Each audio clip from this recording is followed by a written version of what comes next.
kami sa Adidas. Bilis na.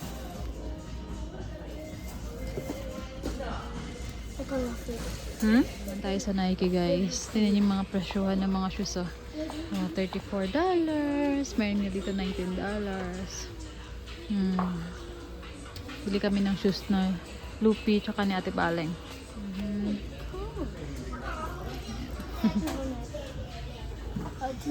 Baling din daw. Ate Baling din daw magsusukat. Go! Ito kay Lupi. At Ate Baling, running shoes naman ang hanap niya. Ginawa mo.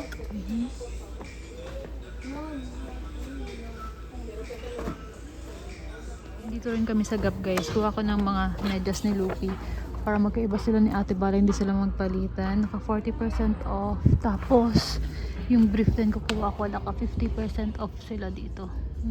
Yan. Mga napamili nila, napamili namin. Mga undergarments ng mga bata, shoes and bags nila Ate Baleng. Yan. Shoes ng dalawa. Wala kami ng Target. Bili kami ng mga school supplies naman ngayon, guys. Target!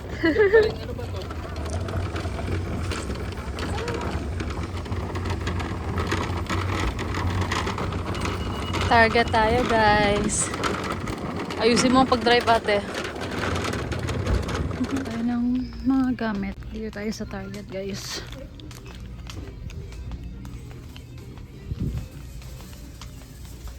$24 pieces daw na crayons. 24. Yung 24.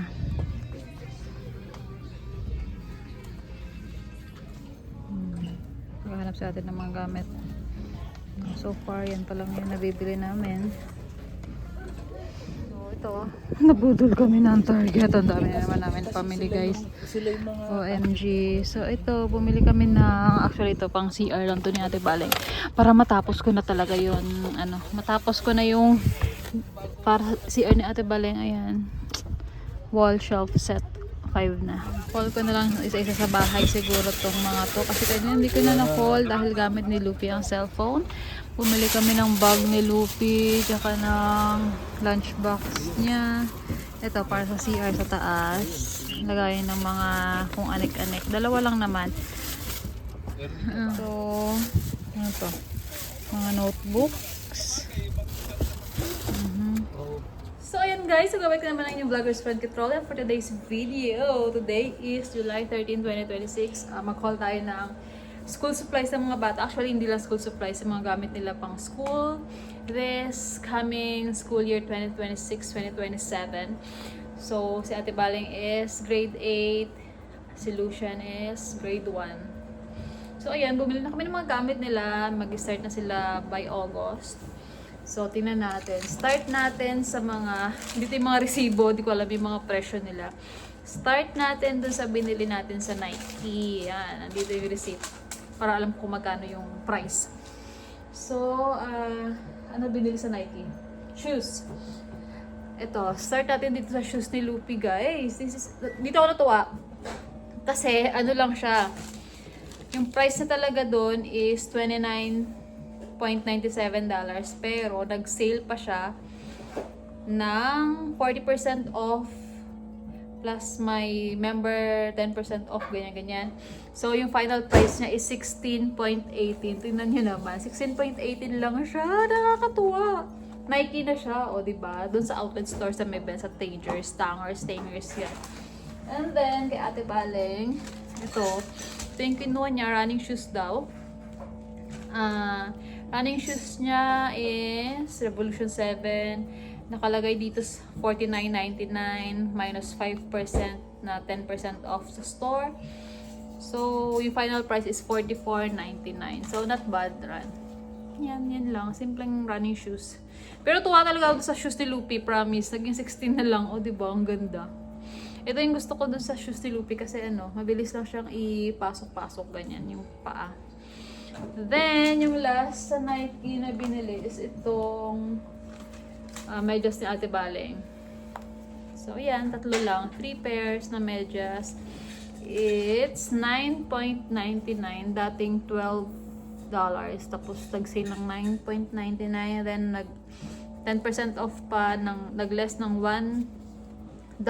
So, 8.99 na lang siya. So, okay din mamili talaga dun sa, ano guys, sa outlet. Kasi maraming sale lalo, especially kapag pasukan ng mga bata. Then, yung gagamitin sa school, ayun, nag-sale din sila. Then, next natin sa Gap. Bumili ako dun kasi nga, yung para sa, ano, mga undergarments ng mga bata, ganyan. Then, kay Lupi, ayan, bumili ako ng medyas niya para hindi sila magkalituhan ni Ate Baleng. 3 pairs din to na puro color blue, ganyan, na may tatak naman siyang Gap. Original price is $14.99, pero naka-sale siya ng 50% off, so 7.49 na lang siya. Diba? Nakakatuwa bumili ng gamit ni Lupi kasi ang ang mura na lang niya, nakakatuwa. So 7.49.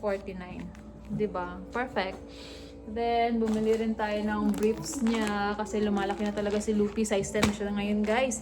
So, from original price, which is $39.99,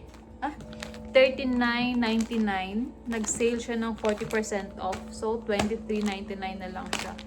So, yun. Ito yung mga briefs sa Gap or boxer shorts. So, mga ganito. Mga may mga Marvel, ganyan. More on Marvel yata to. So, not bad. 5 pieces na rin to na boxer shorts. O, diba? Monday to Friday. Hindi na siya mag-boxer shorts ng weekend. Kasi dito lang naman siya sa bahay. So, ayan. Perfect, perfect. Next natin kay Ate Baleng. Sa Gap, bumili rin ako sa Gap. Panties. So, regular price is $39.99. Sale din siya ng 40% off. So, naging $23.99 na lang siya. So, meron siyang $16 off. So, ayan. Sa Gap, guys. O, ayan, o. May tatak pa talaga, diba? Yung mga panty. Gap, nakakatuwa. Amazing! So, ayun. Kung gusto nyo makamura, tingnan kayo ng mga sale sa outlet. Nakakatuwa siya. And then, next, pumunta kami sa after sa Gap, nag-Jockey. Bili kami ng brand ni Ate Baleng. So, naka-sale din siya. Naka-sale din. Tama ba? So, nakalagay dun kanina, buy one, get 50%. Get 50% for the next one. Parang ganyan. So, ang regular price ng isa is $28. Then, yung next is less 50%. So, 14 na lang yung isa. So, ayan. Bili tayo ng dalawa. Bralette.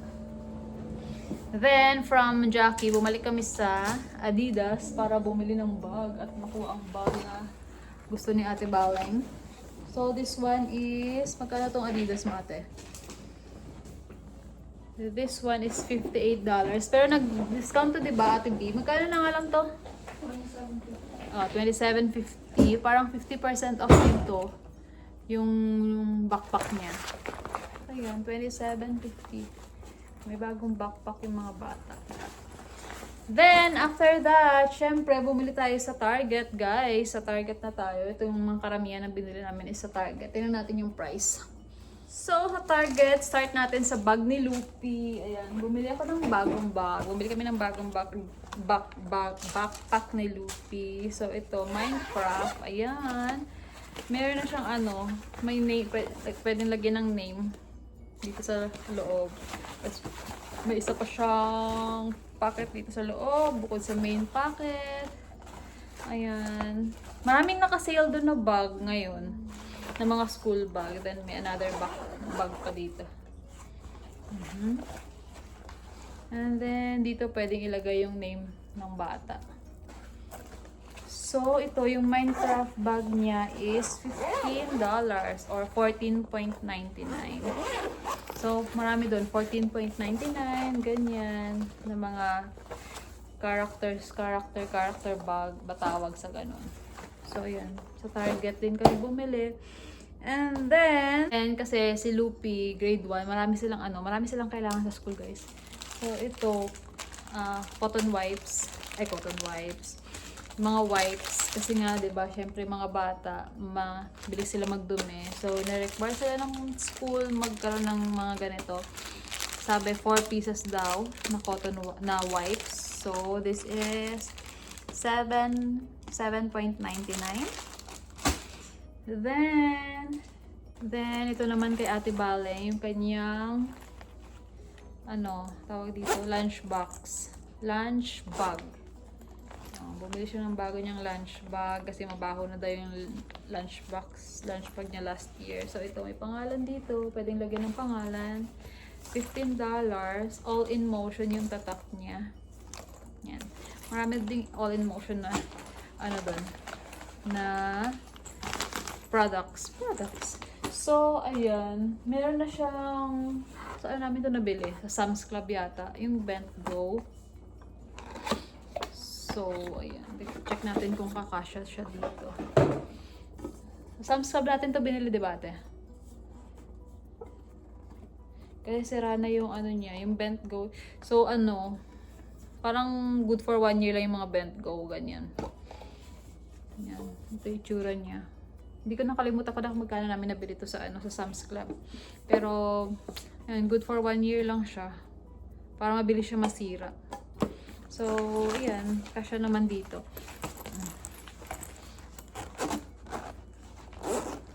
So, pwede mo siyang i-shoulder bag. Maganda. Maganda naman. Then, next kung kay Lupi na lunch bag, itong Minecraft lunch bag niya is $12.99. So, meron na siyang pouch na isa at saka ito. Lunch bag. Ito. Yan. Ito naman yung kanya. And then, di ko alam, kinuha pala yung isang dito. Nakakuha pala kami ng isang Bent Go. Bala ko pa naman yung last year niyang lunch box yung gagamitin ko kasi maayos pa naman. And nakakuha ng bago. Hindi ko napansin na nasa cart. So, no choice. Ito is nasa $29.99. Ang mahal! Bakit ko nabili to? Sayang. Sayang naman. So, kasi dito na, edi gamitin na lang niya. So, ayan. Ito naman kasya dito sa ating kasya naman siya sa lunch bag niya. So, nabudol ako. Actually, hindi naman. Kaya lang, hindi ko napansin na merong nakuhang lunch box ni Lupi. So, napadoble tayo, guys. Then, dito, pwede natin ilagay yung binili nating SM. To Simple Modern SM. Water bottle ni Lupi. Ito yung nagustuhan niya. Fortnite daw. Ganyan. Parang may straw din sa loob. Yan ako nga. May straw sa loob. So, Simple Modern yung tatak. Yan. Meron siyang bagong tumbler. So, pwede niya dito ilagay sa lunch box niya. Or, pwede rin dito, lunch bag. Pwede rin dito sa gilid ng bag niya. Ayan. Mas better kapag yan dito sa gilid ng bag. So, ayan. Kay Lupi. And then, kay Ate Balen, kumuha rin siya ng another tumbler. Kasi yung tumbler niyang black is na confiscate sa guys. Sa airplane nung kami. Sa airport, I mean. Nung nagbakasyon kami dahil may water. So, pinaiwan na lang namin yun sa airport. Ayan, kumuha siya ng bago. Ano to? 18.39. Original price is $22.99. So, naka-sale din pala to. So, ayan. Pwede niya rin ilagay sa gilid ng bag niya. Maganda yung Adidas na to. Makapal. So, ayan. Next is itong gallon storage. Actually, para kay Lupi to. Pinapadala rin sila ng sandwich storage. Yung mga, ang tawag dito? Bag, ganyan. So, ito ay $3.99. Yung ganyang gallon storage bag. So, pinapadala siya ng sandwich storage. Meron naman na kami dun sa pantry. So, yun na lang dadalhin niya. Ito lang yung binili namin. And then, kaya Ate Bala yung itong ruled index cards. 4 actually ang kailangan niya. Pero meron na pa siyang 3. Yung last year, di ba? Ang dami niya nabili. So, isa lang binili namin. This one is itong ruled index cards is 0.79 cents. Galing sa 0.99 cents. So, isa lang naman kailangan niya kasi meron siyang tatlo dun. Then, itong crayons ni Lupi, actually 4 yung pinapadala sa kanya, guys. Pero meron pa kaming isa doon kasi may binalik sa kanya nung last year, binalik sa kanya yung sobra niya isang ganito. Or kay ate yata yun, basta ganyan. So, 3 na lang kailangan namin bilhin. This crayons is 0.50 cents or 0.50 cents. Yan, 0.50 cents, tama ba? So, itong crayons is 0.50 cents each. O, diba? Mura lang. 24 pieces na siya. So, 1.50 for the 3. Then, itong Elmer School Glue. Magkano to? Itong glue stick, kailangan kasi ni Lupi ng 4. Or si Ate Waling ba? Si Lupi may kailangan ng 4 glue sticks. So, 6 lang yung meron doon. Wala yung 4. Okay na rin to. Bigay na lang namin sa school. 2.99 regular price niya is 3.59. So, ayun. Nag-discount sila kapag pasukan na talaga. Then, for Ate Baleng, itong colored pencils na niya. So, ang colored pencils kay Lupi is 24 count na mga crayons. Sa grade 8, ang pina-require sa kanila is colored pencils. Colored pencils dito ay 3.29. So, ayan. And then, ito, Ticonderoga. Parang ito yung nila, Mongol sa Philippines. So, ito talaga yung na-required ng school. So, ito, para kay Lupi Ticonderoga. Bakit dalawa? Sabi 2 pack daw. So, ito, akala ko mas mura to. So, ito kay Lupi, 1.99 each. Tama ba? 2.99 each. OMG, mahal. 2.99 each yung isang pack. Mahal pala. Then, ito naman kay Ate Baleng. Number 2 pencils naman ang na-require ng school nila, ng grade nila. So, itong tatak nito is wala. Number 2 pencils lang nakalagay. Up and up. 0.99. Diba?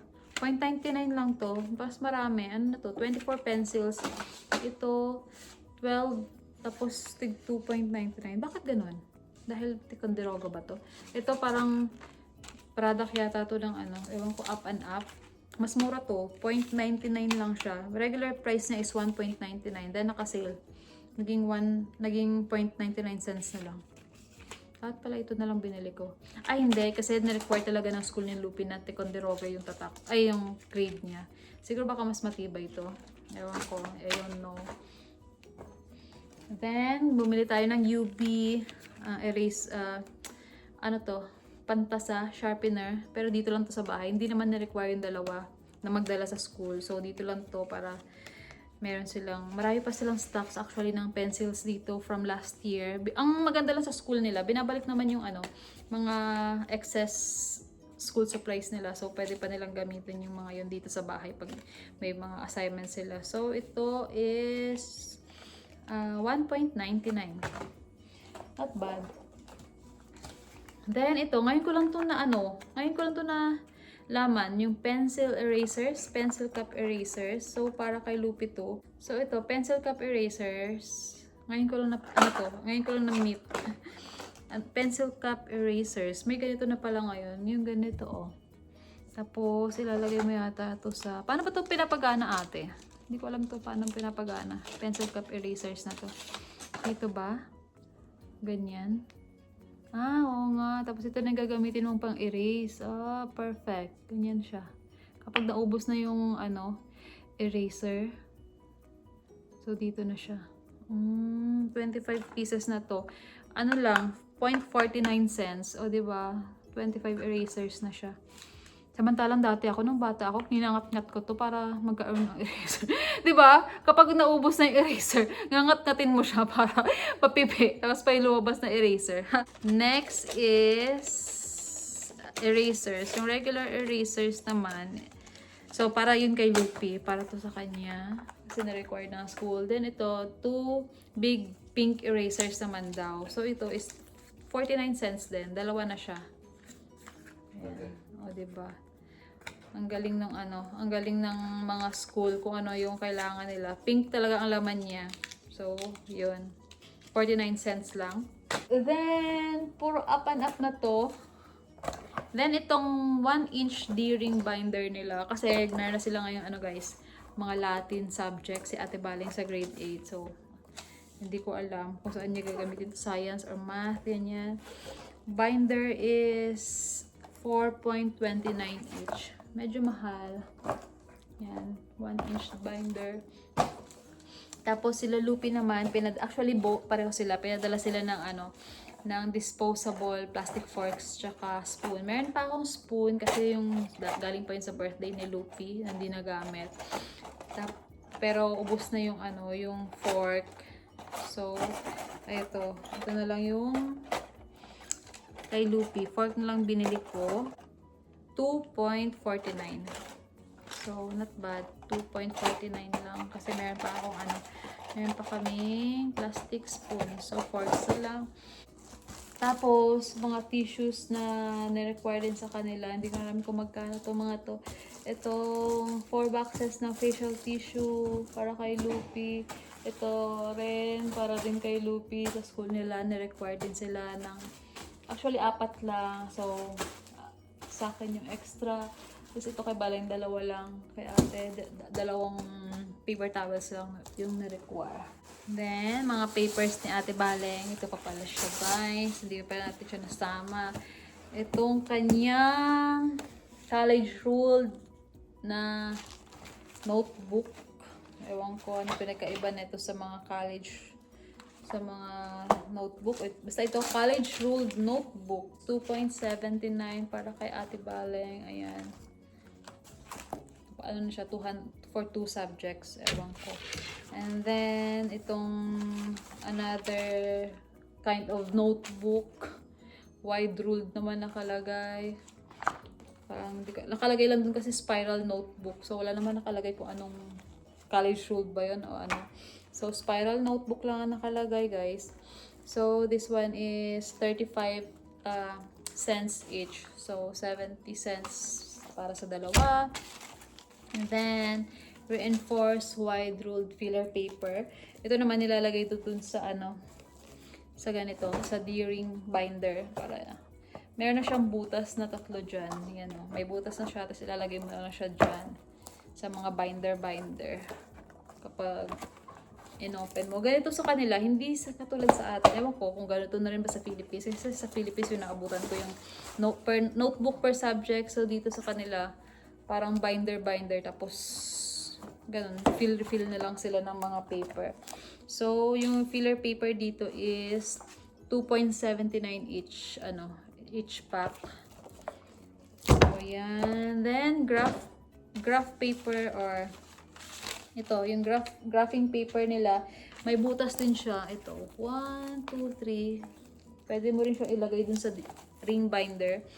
3.59 naman isang pack. Ayan, pang math nila. May graph, may guhit-guhit. Then, yung 2 pocket folder. Then, meron din yung butas. Ayan, lalagay mo rin sa D-ring binder. Puro sila D-ring dito. So, ito ay 50 cents each. So, ayan. Puro sila dito. Mga folders. Hindi sila yung nagno-notebook dito. Ewan ko bakit sila meron lang nag-require sa kanila ng spiral notebook na ganito. Pero yung kinuha is meron ding butas, guys. So, ay lalagay yun yan sa sa D-ring. Ganun ba ginagawa sa inyo, ate? Ilalagay mo lang siya sa D-ring. Maybe. Yeah. So, ayan lang. Dito ko na natapusin. Yan yung napamili natin for today's video sa mga school supplies ng mga bata. Yung iba dyan, meron na kami mga stock, like yung mga pencil case ni Lupi, ganyan. Yung gagamitin niya, yung mga, dati pa rin pencil case niya. Kasi okay pa naman. Tapos ito, hindi ko na alam kung magkano namin nakuha. Kasi hindi ko na makita dito sa receipt, guys. Pero mga lang yan. Siguro mga nasa 5.29. Hindi ko na alam din kung saan yung 5.29 sa 5.99. Tsaka itong facial tissue. So, ayan lang. Dito ko na tapusin ang vlog na to. Ito lang yung ano natin, school supplies haul for grade 8 and grade 1. So, ayun lang. Thank you for watching this vlog. See you in the next vlog. Bye!